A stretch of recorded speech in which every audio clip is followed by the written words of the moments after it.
Merry Christmas Eve to all of you out there. It is 12/24, 2024, and I'm just happy that I am able to do this for you guys. It's Monday, technically. I'm not going to lie to you. It's 3:23 on 12/23, and I figured with my busy schedule tomorrow, I had better pre-record this. So the Saints and the Green Bay Packers have not played yet. I don't think it's going to impact my rankings, which I will say are different. I have changed it again because I think there are categories that need to be covered based on how we see the landscape for the rest of the year. Quick note, I am very proud of the most recent video I just made on this channel. I spent a lot of time on it, and it feels good to create something that you're proud of. So it's a video in which I give 32 gifts out as Santa Claus. I give a gift to every NFL team, handpicked specifically for each of the franchises. So check that out after this video if you don't mind. Let's rank these teams in the NFC West.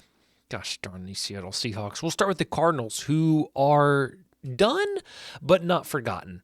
And I couldn't write forgotten in there because it would get to the end and the end would drop down to the last to its own row, and it looked ridiculous. So we're just gonna have to roll with done but not forgot. And that's where the Cardinals are. I think they'll be good in the years to come. They have enough potential. I'm not worried about them. The Rams, I believe, are looking at an early exit from the playoffs. The Seahawks aren't going to catch them. The Seahawks would need to win out, and the Rams would lose to the lose to the Cardinals and lose to Seattle. And then it comes down to strength of schedule. And at that point, I think the Rams are making the playoffs. The Seahawks are done. Okay. So I don't have a lot of faith in this Rams team though. So we'll put them at early exit. Seattle is done and forgotten at this point. Their head coach, I think Mike McDonald, was a great addition. I think they're loaded offensively with talent. I don't think Geno has the longevity. I don't know what's going to happen. Please, for the love of everything, do not let it be Kirk Cousins, please. I don't know outside of I don't think Sam Howell is it. I'm worried about this QB position. We can talk about that more in the offseason. But right now, I think I think the Seattle team could start 49ers, done but not forgotten. I think they will continue to be at the top of this division for years to come, provided they don't have to go to their sixth running back by week 14. The Atlanta Falcons, Michael Penix Jr. looks good, and he played well against the Giants, but again, it is the Giants. I've said it all year. I think this team's overrated, and they currently do have the playoff lead over the Tampa Bay Buccaneers in this division, and I have been so outspoken about the fact that I think it's Tampa Bay's division to lose, and they lost to the Cowboys last night. First time Baker's ever lost in that stadium. He's won his high school championship there. He won a bowl game there when he played at Oklahoma, and I'm going to have to eat my words. So the Falcons, early exit. If they make we'll put them at fighting for their life. They still do have to, they have to beat the Commanders this week to have a chance, and I don't think that's going to happen. So we'll leave it at that. Saints, I think, are done and forgotten. Don't think Derek Carr is the answer. Alvin Kamara is chunking their bankroll. He's worth so much money, and he is worth so much money, but it's hurting what they can build around him. So very worried about this team in the future. The Panthers, though, they found something with Bryce Young. I don't need to beat the dead horse. I've said it a lot. I think Bryce Young is the future. We'll let him ride. And the Buccaneers, fighting for their life. We'll just put it there. We don't need to talk about it. The Bears are done but not forgotten. I do think this team, I don't know, they're in such a hard division, and a division that's going to be hard for many, many years. Let's slide them down. Done and forgotten. I don't really know if I like how my hair is looking today. That was a little better. Again, guys, I got this new PC, so I'm still trying to get my bearings with me. My lights are in a different spot. It's none of your problem. The Packers. I got in trouble last week, flat out, because I spoke poorly about the Vikings in relation to the Packers. This is not just that I think the Vikings are overrated, which maybe I do, but I think that the Vikings are not as good right now as the Packers. So this is a power ranking, but it's also a prediction. But green means go. The Vikings beat the Packers twice. How can you say that? It's a prediction. I'd love them to play again. If they played the third matchup, I think right now the Packers would win. I think the Vikings are manipulatable. I think the Vikings have more weaknesses than the Packers. I think both of these teams are good. I think both of these teams may win a playoff game. But I think the Packers would beat the Vikings if they played again. And you don't have, I get it. The NFC North is so territorial. Like those are the fans who like are so blinded by their own loyalty that they can't see past their own nose. But just understand that I'm making a prediction about what I have collected over the last 3 or 4 weeks of watching the NFL. The Lions are Super Bowl material, and they will be the Super Bowl. In the Super Bowl. They'll be in the Super Bowl. It's my pick, and I'm sticking to it. The Vikings are undecided. We have to understand that the end result, the records, don't always give us everything we need. The Vikings could have very easily lost to the Seattle Seahawks this week, and then the narrative would have been completely different. I would have gotten on here and said I was completely right about the Packers being better than the Vikings, and watch the Packers lose tonight on Monday Night Football to the Saints, and then I'll look like a complete moron. I think the Vikings have a defensive weakness. Geno Smith, while he has had a good year, he torched them. I mean, he did everything he needed to do to win that game. Well, he got picked off at the end. Yeah, DK Metcalf did not run the correct route. That's not on Geno Smith. It wasn't even on the Vikings defense for making a play. It was just on a poor execution by DK. The Vikings are going to be very, very exploitable in the playoffs because of their weaknesses on defense. They have stars on defense. They have good play. You're not hearing what I'm saying, okay? Hear what I'm saying. I just don't think the Vikings have a true in a league that I'm sorry, this is a long video, but I feel like I need to explain myself because people don't trust me when I put teams in certain places. We are in a passing league. We are in a points league. Defense, and especially defense in the secondary, matter so much in today's NFL. And if teams can pass for 300 yards on you, that's a problem and will be a problem in the playoffs. That is why I believe the Vikings are exploitable, okay? So if it weren't for Seattle's poor passing defense and allowing the Vikings to come down the field, like don't get me wrong, Sam Darnold looking great. Justin Jefferson, one of a kind. Aaron Jones, I mean, who led him to the fountain of youth? I'm not saying this is a bad team. I'm saying that they have manipulatable and exploitable weaknesses. And for that, I'm undecided. Wow. Packers. Speaking of your head hurting, Jalen Hurts. That's a double pun there. Jalen Hurts. Guys, he's fine. The NFL cannot afford to have Jalen Hurts have a concussion. But let's just be really very clear. There's too much money. He will pass his concussion tests.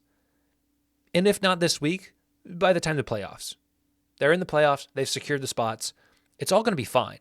Jalen Hurts will be fine. Even if he's not fine, he will have to be fine. I know they lost to Washington. If he's in the game, I don't think they lose to Washington.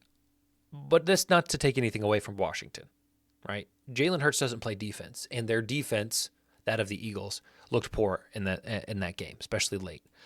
I still think it's a deep playoff run, but I will take them out of Super Bowl material, which they had previously been in. The Giants are done, but let's not forget them, and here's why. Shedeur Sanders, I believe, will find his way to New York. And with him, Malik Neighbors will also be. Tyrone Tracy is looking skilled. Could be a formidable team and could be a very tough division for the years to come. But a lot of things have to go right. Cowboys, I think, are in the same spot. A lot of talent on this team. There's a lot of pressure on Jerry Jones to make some moves, which I think he will, to fill in the holes. I think the Cowboys have potential in the years to come. And Washington, very good win this weekend, but I'm still a little undecided.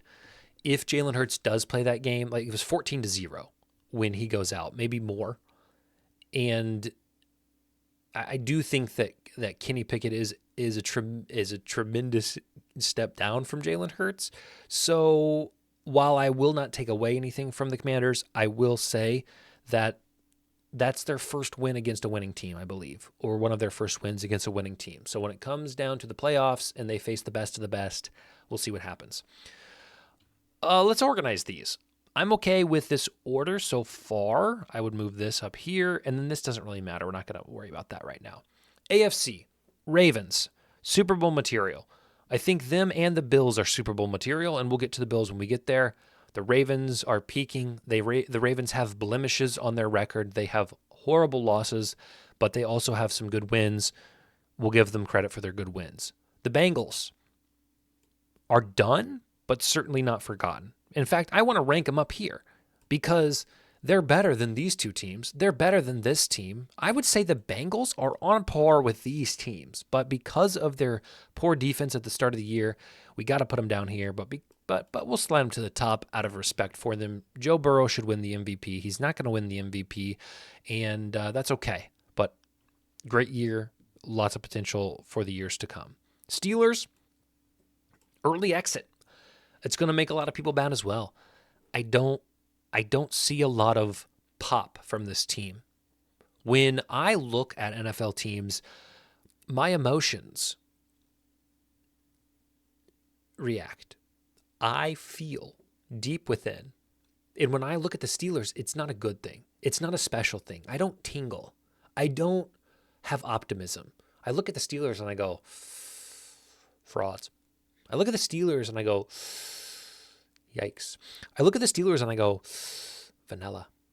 I don't think they're going to be able to compete in the playoffs. Their defense was their calling card. Lately, that hasn't even looked good. Early exit. Browns, done and forgotten. Not sure what the future is of this team, and quite frankly, I don't care. Texans, undecided.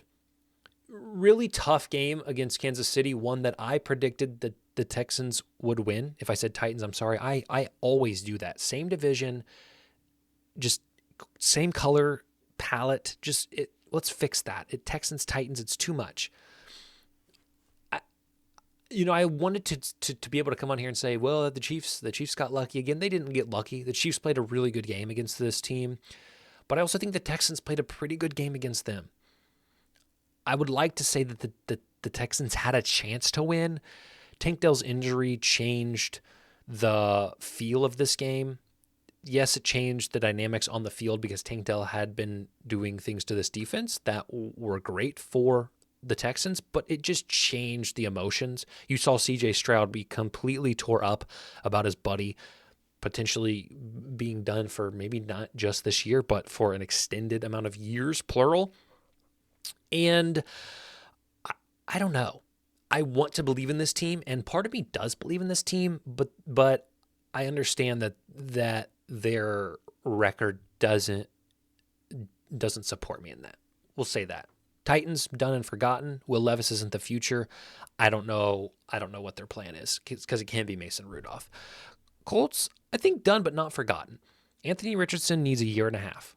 Next year's not going to be it. They may win the division next year just because the division is pretty weak overall compared to the rest of the NFL. They may find a way, but if they can get Anthony Richardson and Jonathan Taylor both comfortable, keep their offensive line, and maybe even improve on their offensive line, which is already one of the better in the league, there's potential here. Get a wide receiver outside of Michael Pittman. Michael Pittman is not the answer. Alec Pierce is not the answer. Josh Downs has shown flashes. Adonai Mitchell, where's he been? I think the Colts do have a shimmer of hope, though. Jaguars also, I think, have a shimmer of hope. Brian Thomas has come into his own. Tank Beasley. What? Tank Bigsby and Travis Etienne, who's kind of fallen off the face of the earth. Trevor Lawrence gets healthy. Pieces are there. Let's fix the defense, though. AFC West, Broncos. They showed me they could score against the Chargers. I feel bad. I don't want to repeat myself every week, but the Broncos and the Chargers just they don't do it for me. And I'm going to put them in early exit again. I think all of these teams have the ability, like none of these teams could win the Super Bowl. Just say that. Everybody above them, I could see a way. Maybe not these two. These four teams, I could see a way they win a Super Bowl. These teams, they'll make the playoffs. They're not winning a Super Bowl. So something bothers me about it. Kansas City will have a deep playoff run because they're accustomed to it, because they will. Because they just will. I don't like it, but they will. And the Raiders, done and forgotten. Not sure what their plan is. Giants are going to get Shedeur Sanders. I hope. Raiders will have to be grasping at straws yet again. Buffalo Bills, Super Bowl material. And I think, paradoxically, or ironically, I guess would be the better word, they're down 14-0 against the Patriots. And in some way, they prove more to me by coming back and winning by as much as they did than I hold against them for even getting into that spot in the first place. It just is. They've just done what they've needed to do every game, and they can play different styles. I think that is maybe when I talked about the Steelers and how deep down I don't feel it, I feel that the Bills could face any opponent and they can adapt. They're like a chameleon in a way where if their environment calls them to change color, they can change color. I think that's what makes the Bills special. They can alter their offense and defense to fit. Are we going to play a high-scoring game or are we going to play a low-scoring game? Do we need to run the clock? Do we need to play high-flying pass ball? High-flying pass ball! That's what the Bills have. And in some ways, that's what the Lions have, which is why I think these are the top two teams in the league. The Dolphins done, and I'll give them the benefit of the doubt, not forgotten. Same with the Patriots, especially if they get Travis Hunter in the draft. Drake May, good weapon for him, and the Jets done and forgotten. So there it is. There's your list. I'm going to organize the playoff teams, hear me clearly, in terms of, yes, their ranking, but also prediction on if you watch this at the week between the conference championship and the Super Bowl, and you say, well, how did Green Beans go do back on Christmas when he made that tier list? This is what I'm going to do. So I'm going to say these two teams are in the Super Bowl. I think the Bills are better. We have to because they won head-to-head, and you guys would freak out if I didn't do that. I'm fine with the Ravens here. I would put the Eagles and the Chiefs in this order, considering Jalen Hurts' health is at a perfect level. I understand that may not be the case. So hear me that this is ranking him based on him being healthy. And I would put the Packers here, which is still going to tick off a lot of people. That's fine. But the Vikings are really close. Go watch my rant 10 minutes ago if you care. Washington is here. The Texans are here. But these two are extremely close as well. Very, very similar in terms of they're just lacking something. And I don't know what it is, but it's something. In this case, maybe defense. In this case, maybe like consistency. In this realm, all of these teams could be the same. They're all the same. And this is fine as well. If I forced myself to do something here, I would probably do this. I'd probably do that. I think the Chargers or the Rams would beat the Steelers. Okay? So if you feel in the holiday mood today, you got some time, check this video out where I give a present to every team. Share that with someone. Watch it with your family on the holidays. Say, hey, here's this YouTuber, Green Means Go, that I've had a pleasure to get to know over the past year, and I'd like to show you some of his work. You don't have to do that. That's incredibly awkward. Take care. Have a Merry Christmas. I love you all, and good night.